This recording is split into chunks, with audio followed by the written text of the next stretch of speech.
हरिया के पास लच्छू नाम की एक बहुत ही सुंदर और हृष्ट-पुष्ट गाय थी। हरिया अपनी गाय की बहुत देखभाल करता था। हरिया की पत्नी यशोदा भी लच्छू का बहुत ध्यान रखती थी। हरिया रोजाना माँ दुर्गा के मंदिर जाता तो लच्छू भी हरिया के साथ ही जाती थी।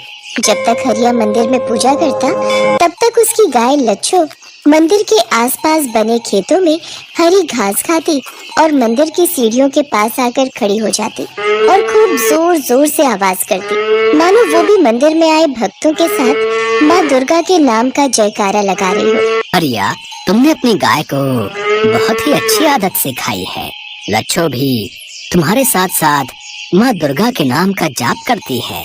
हरी हरी घास खाकर कितनी खुश हो रही है। वैसे इसे संपूर्ण आहार देते रहा करो, क्योंकि एक गर्भवती गाय को पौष्टिक आहार की बहुत आवश्यकता होती है। जी पंडित जी, अपनी तरफ से तो मैं इसका पूरा ख्याल रखता हूँ। बाकी माँ दुर्गा की कृपा से बस बछड़ा बिना परेशानी के ठीक से हो जाए, अब यही कामना करता हूँ। चिंता मत करो हरिया, माँ दुर्गा की कृपा से सब कुछ ठीक होगा। जय माता दी, जय माता की पंडित जी। हरिया की गाय जब से गर्भवती हुई थी तब से हरिया उसका पूरा ख्याल रखता था। उसे आसपास घुमाना फिराना, अच्छा पौष्टिक आहार देना, समय समय पर उसे पशु चिकित्सक को दिखाना, वो सब काम अच्छे से कर रहा था। एक दिन हरिया लच्छू को लेकर घर लौट रहा था। रास्ते में उसे दो अनजान आदमी मिले। उनमें से एक ने हरिया से कहा, राम राम भाई, बता सकते हो यहाँ पशु बाजार कहाँ है? हमें अपने लिए एक गाय खरीदनी है। गांव के किनारे एक सड़क जा रही है, वहीं पर पशु बाजार लगता है। तुम किसी से भी पूछोगे तो वो रास्ता बता देगा। अच्छा, तो तुम भी गाय खरीद कर आ रहे हो? ये गाय गर्भवती दिखाई देती है, बड़ी हृष्ट पुष्ट गाय है। कितने की खरीदी? नहीं नहीं, मैंने इसे खरीदा नहीं है, ये बचपन से ही मेरे साथ रहती है। अच्छा, मैं चलता हूँ। मैं बेचोगे अपनी गाय? अच्छे दाम देंगे। अनजान लोगों की बात सुनकर हरिया गुस्से में आ जाता है। अरे तुम तो पीछे ही पड़ गए हो, मैंने पशु बाजार का रास्ता बता दिया ना, फिर क्यों फालतू की बातें कर रहे हो? जाओ भाई, अपने रास्ते जाओ। सोच लो, ऐसा मौका फिर हाथ नहीं आएगा। रातों रात अमीर बन जाओगे। हम बहुत अच्छे दामों में तुम्हारी गाय शहर में बिकवा देंगे। हरिया के साथ लच्छू भी थी, इसलिए वो उन दोनों आदमियों से उलझना नहीं चाहता था, इसलिए वो चुपचाप घर चला गया। अगले दिन हरिया लच्छू को लेकर दुर्गा मंदिर पहुंचा और पूजा करने लगा। हरिया ने रोजाना की तरह लच्छू को मंदिर के सामने खेतों में घास चरने के लिए छोड़ दिया। लच्छू घास खाकर थोड़ी देर में ही वापस लौट आती थी, पर बहुत देर तक वो वापस नहीं लौटी तो हरिया घबरा गया। पंडित जी, आपने लच्छू को कहीं देखा?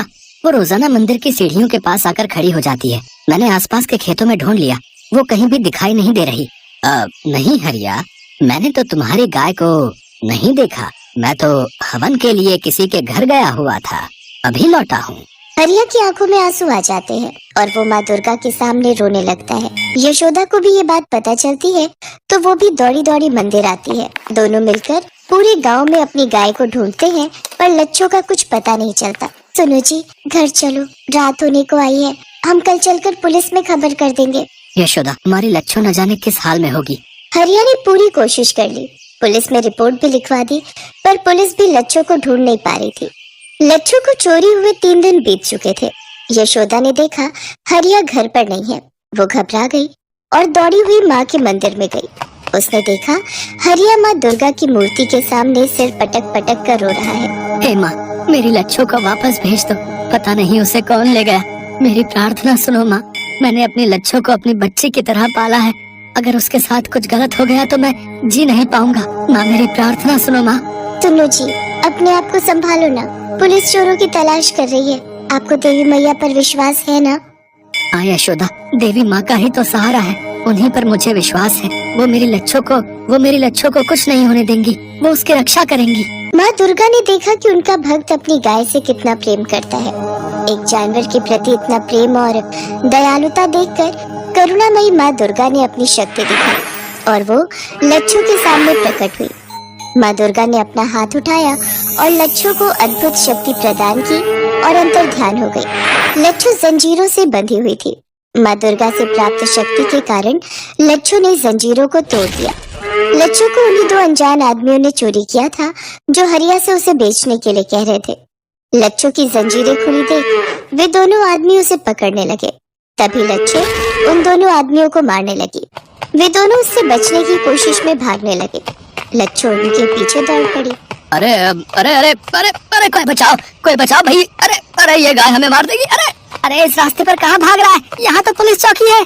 अरे अरे अरे कोई बात नहीं, पुलिस के हवाले होकर कुछ समय जेल में बिता लेंगे भैया, पर कम से कम इस गाय के हाथों मरने से तो बच जाएंगे। अरे अरे चल चल चल पुलिस चौकी में जल्दी चल, वो गाय हमारे पीछे आ रही है। चल चल। दोनों आदमी घबराए हुए पुलिस चौकी में घुस जाते हैं। इंस्पेक्टर साहब हमें बचा लो, वो गाय हमें मार देगी। अरे कौन सी गाय? मुझे पूरी बात बताओ। दोनों आदमी डरकर इंस्पेक्टर को सच्चाई उगल देते हैं। गाय पुलिस चौकी के बाहर ही खड़ी थी। अरे हवलदार, रिया की भी गाय चोरी हुई थी ना? अरे वो गाय कहाँ चली गई? अरे जल्दी से उसका पीछा करो। पुलिस लच्छू के पीछे पीछे जाती है। लच्छू तो मंदिर का रास्ता जानती थी। वो दुर्गा मंदिर की सीढ़ियों के सामने जाकर आवाज लगाने लगती है। हरिया उसकी आवाज सुनता है तो खुशी से फूला नहीं समाता। यशोदा, ये तो हमारी लच्छू की आवाज है। हे देवी मैया, आपने मेरी लच्छू को वापस बुला लिया। आपकी जय हो माँ। हरिया, तुम्हारी गाय बहुत समझदार है, ये खुद ही तुम्हारे पास लौट आई। चोरों ने अपना जुर्म कबूल कर लिया है। हरिया को सारी घटना का पता चलता है तो उसे पूरा यकीन हो जाता है कि ये सारा चमत्कार माँ दुर्गा ने ही किया है। हरिया और यशोदा लच्छू को खूब प्यार करते हैं।